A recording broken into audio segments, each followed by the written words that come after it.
convosco. Proclamação do Evangelho de nosso Senhor Jesus Cristo, segundo Marcos.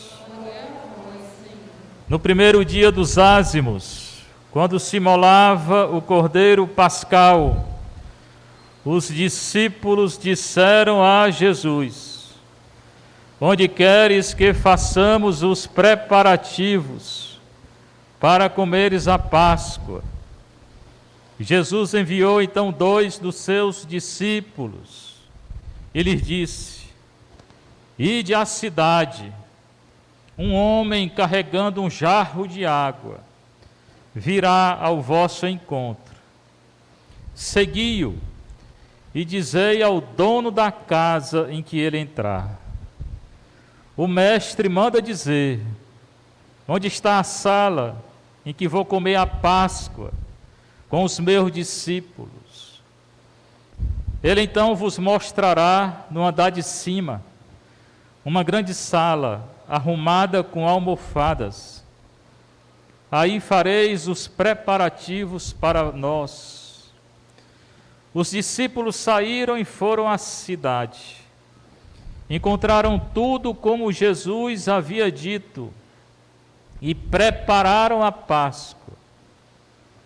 Enquanto comiam, Jesus tomou o pão, tendo pronunciado a bênção, partiu e entregou-lhes, dizendo: tomai, isto é o meu corpo. Em seguida, tomou o cálice, deu graças, entregou-lhes e todos beberam dele. Jesus então lhes disse: isto é o meu sangue, o sangue da aliança, que é derramado em favor de muitos. Em verdade vos digo, não beberei mais do fruto da videira, até o dia em que beberei o vinho novo, no reino de Deus. Depois de terem cantado o hino, foram para o Monte das Oliveiras. Palavra da salvação. Glória a vós, Senhor.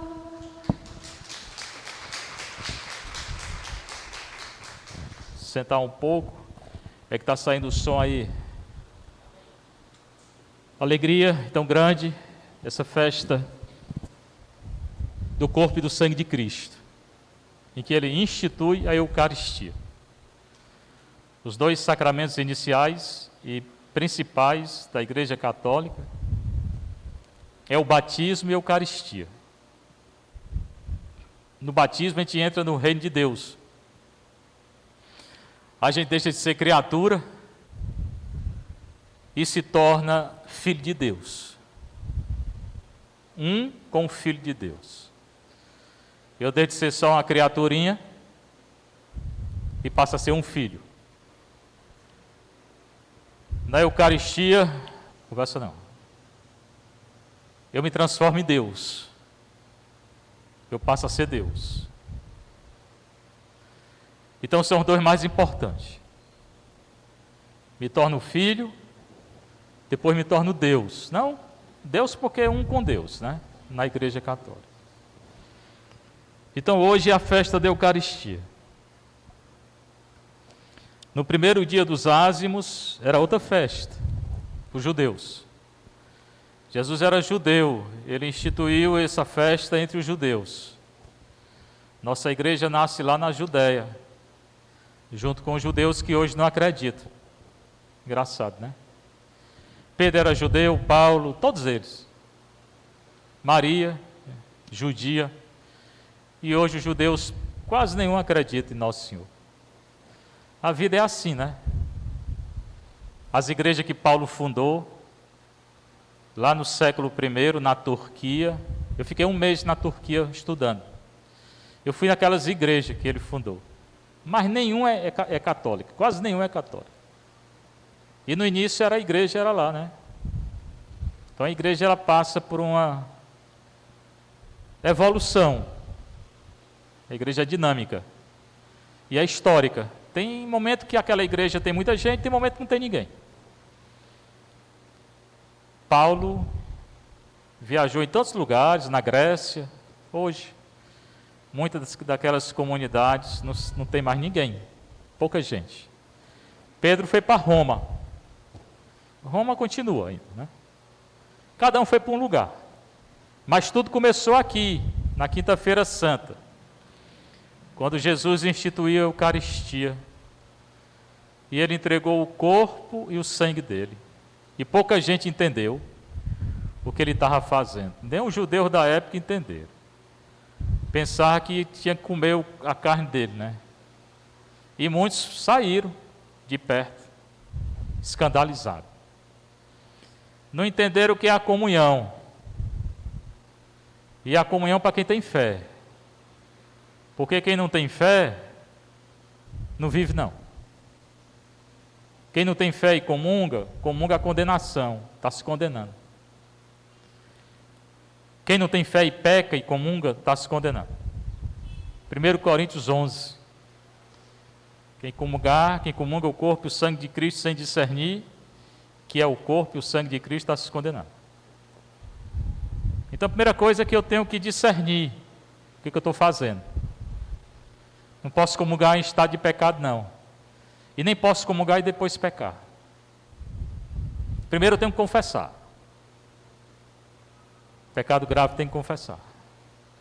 Todo dia eu estou aqui para atender confissão. Depois que eu comungar, eu não posso pecar mais. Se pecou, eu tenho que confessar.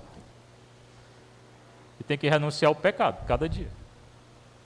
Pecado pequeno, a missa perdoa. Pecado grave, tem que confessar. Qual o pecado grave? É aquele que eu tenho consciência que é pecado e eu peco.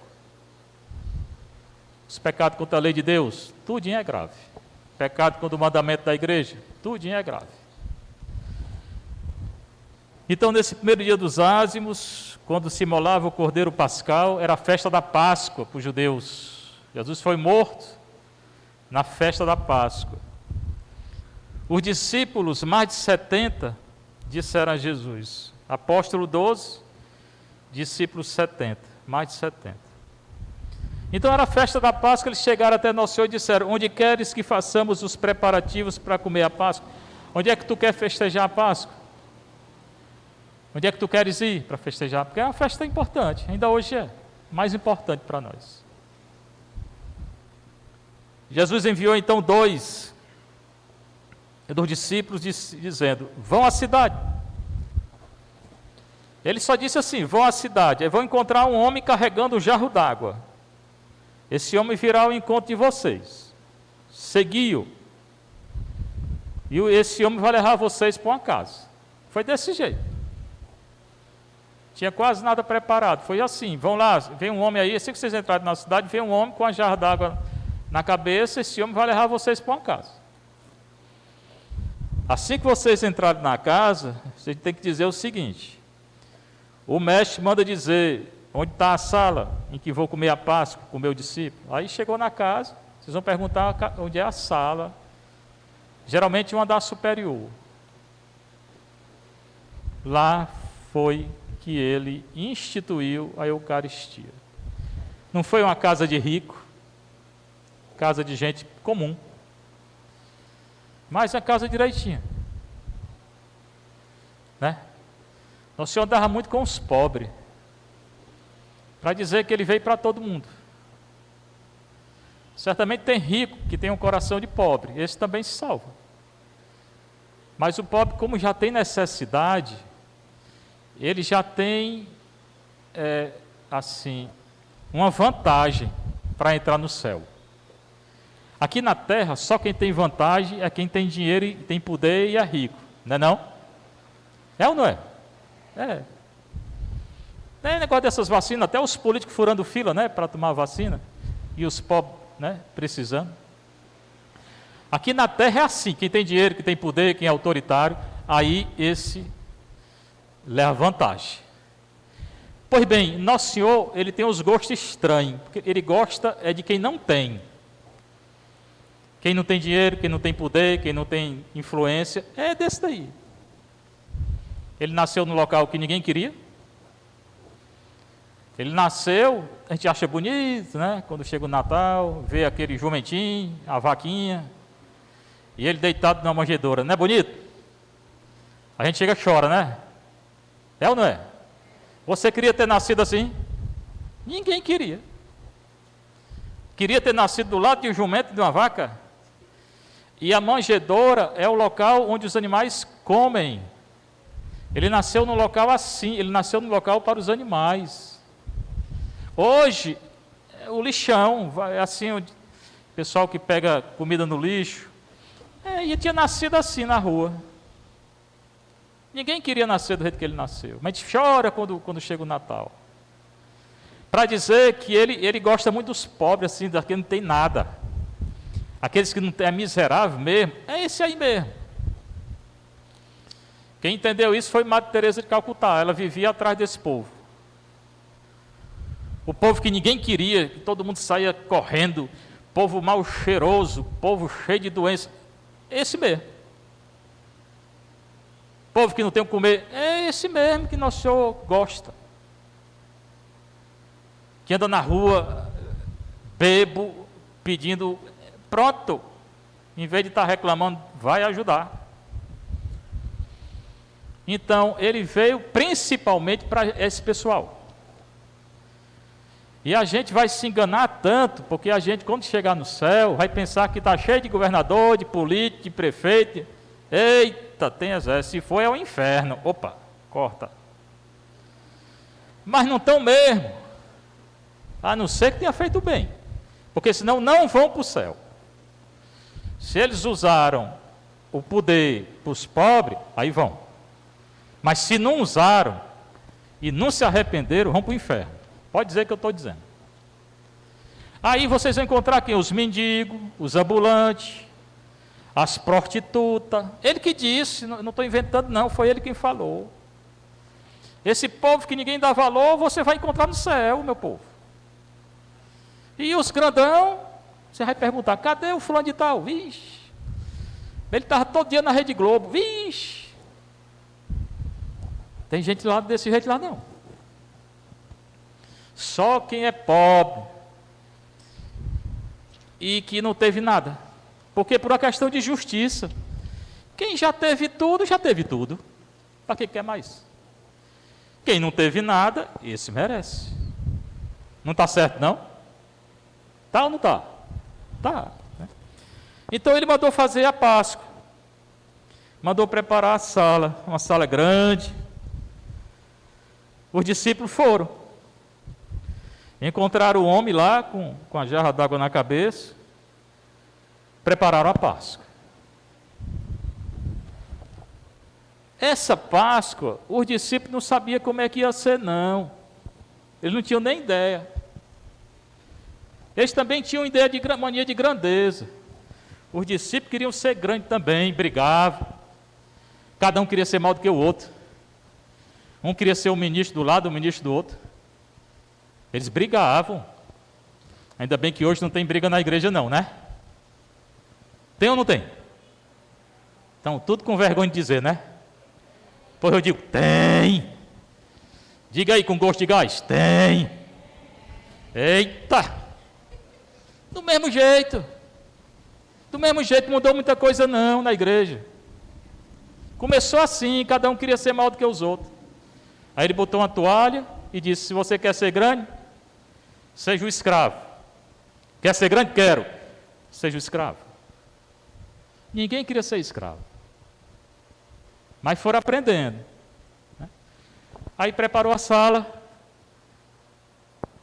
Não tinha muita comida na hora, não. Tinha um pedaço de pão. Tinha um pedaço de pão e um pouco de vinho. Os discípulos se olharam assim, mas que festa é essa? Aí pensar que encontrar, né, muita coisa, bodezinho assado, né? Como é aquela cor gostosa que vocês fazem? Como é? Dizem a cor gostosa. Bora, mulher. Mulher, quando não é para falar, fala. Quando é para falar, fica calado. Dizem uma cor boa. Pirão de quê? Pirão de carne? Pronto, pirão de carne. Outra cor boa, Valéria. Hein? Lasanha.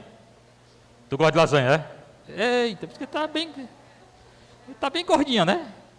É de comer lasanha, é? O que mais? Coisa boa. Tapioca com café, né? O que mais? Sarrabui. Nossa Senhora me defenda. O que mais? Chá de cidreira? Para que chá de cidreira? Não, tem que ser coisa boa. Hein? Panelada. Eita. Buchada. E pensar que era a princesa gostou. Pensar que era por isso que tu adoeceu. Está comendo essas buchadas. Pensava que tinha muita coisa, pessoal. Não tinha, não. Tinha um pedaço de pão. Aí ficaram todos se olhando. E pensava que era muito vinho, porque tinha tido um casamento. E nesse casamento ele tinha transformado água em vinho. E era muito vinho, era 12 jarras cheias de vinho. Imagina o Bené lá, ficava bebo. Não tinha só uma garrafinha. Um pouquinho de vinho e um pedaço de pão. Aí ficaram todos se olhando. Aí ele pegou o pão e disse: isso aqui é o meu corpo e vai ser entregue por vocês. Não entenderam muito bem, não. Pegou o pão, partiu. Isso aqui é meu corpo e vai ser entregue por vocês. Esse corpo vai ser traído, vai ser negado. Eu vou ser traído por um de vocês, vou ser negado por um de vocês. E era um amigo dele. Quando eu for preso, não vai ficar nenhum. Vocês vão fugir tudinho. Então esse meu corpo, mesmo assim, é para vocês. E ele partiu o pão.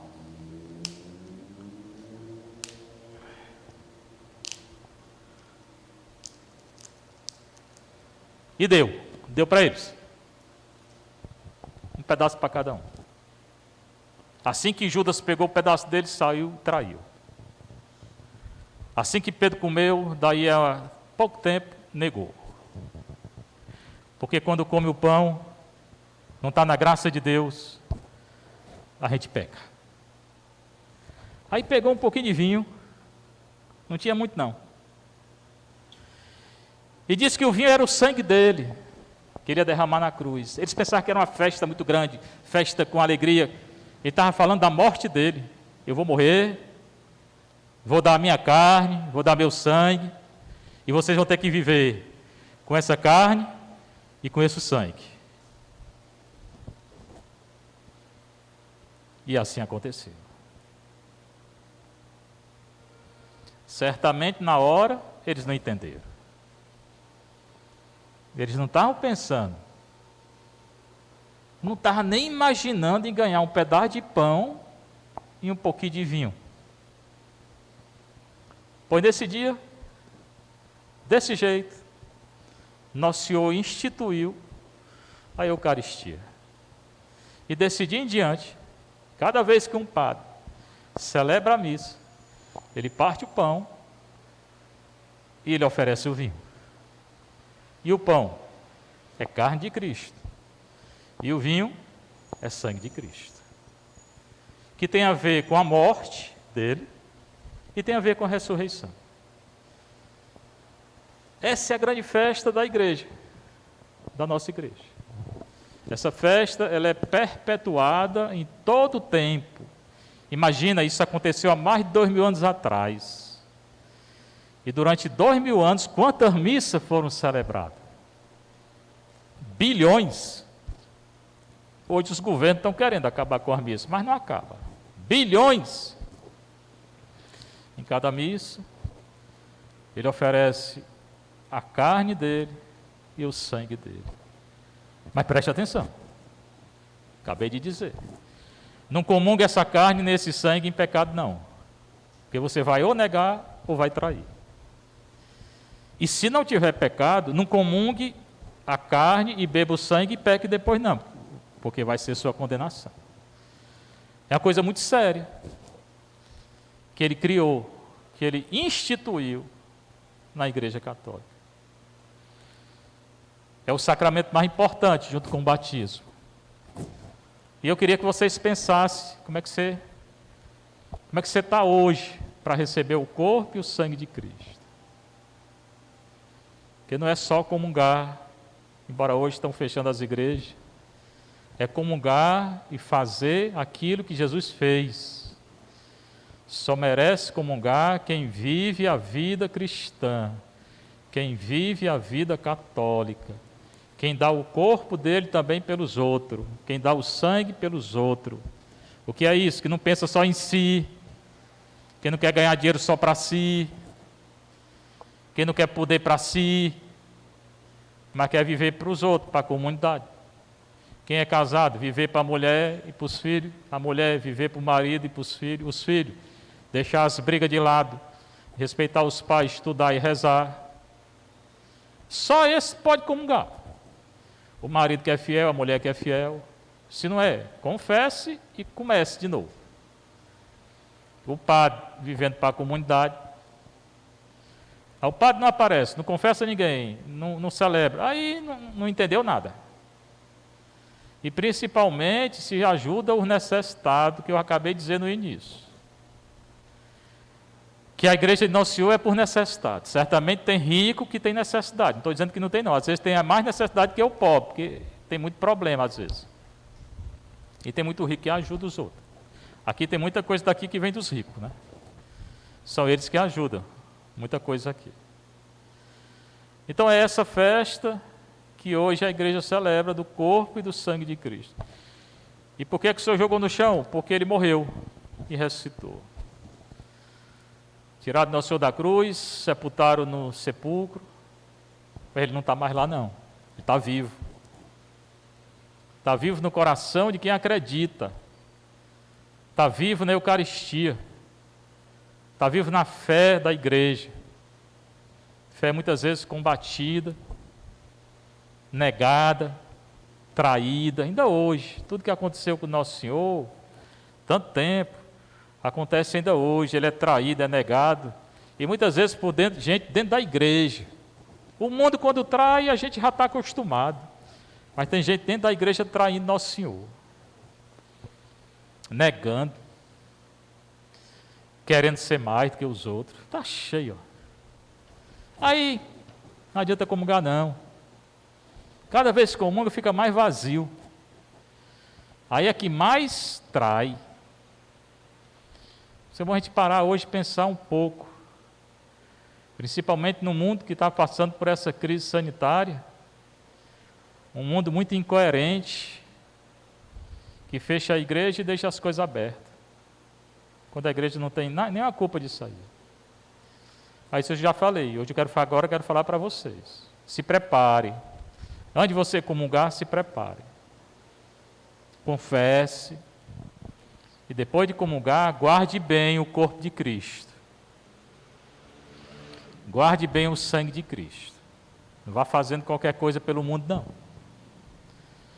Porque só conhece Nosso Senhor, não é só aquele que comunga, não. É quem comunga e vive. E faz aquilo que Nosso Senhor fez.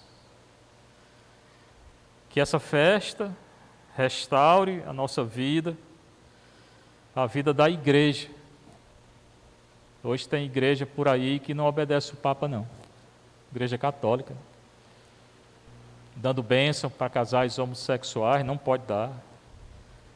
Dando comunhão para crente, não pode dar. Eles têm outra religião, não pode entrar na igreja e comungar. Deixando as mulheres fazer homilia, não pode, é contra a igreja. Então, dentro da igreja, infelizmente, tem muita coisa que Nosso Senhor não está querendo, não. E principalmente no nosso país, esse negócio de estar fechando a igreja, né? Porque vocês vivem numa indefinição. A igreja hoje está aberta, amanhã ninguém sabe. Não é assim não? Ninguém sabe. Porque estão deixando o governo entrar. Mas quem manda na igreja não é o governo. Quem manda na igreja é a igreja. Então está na hora da igreja dizer não para o governo. Feche você. Feche o futebol, feche o comércio aí até não sei que hora, dia santo, fazendo zoada aí toda hora. Feche esse comércio. E deixa a igreja, deixa o povo rezar. Quando o povo mais necessita de oração, fecha. É só 25%, é só não sei quantos por cento, é não sei o quê. Por quê? Você tem moral para fazer isso? Você é cristão? Então por que você está fechando a igreja? Um dia, quando quiseram se intrometer na religião, que foram até Nosso Senhor, ele pegou uma moeda e disse: esse retrato aqui na moeda de quem é? De César. Pois dê a César o que é de César, a Deus o que é de Deus. Misture religião com política, não. Faça a política de vocês. Deixe a igreja em paz. Seja louvado nosso Senhor Jesus Cristo.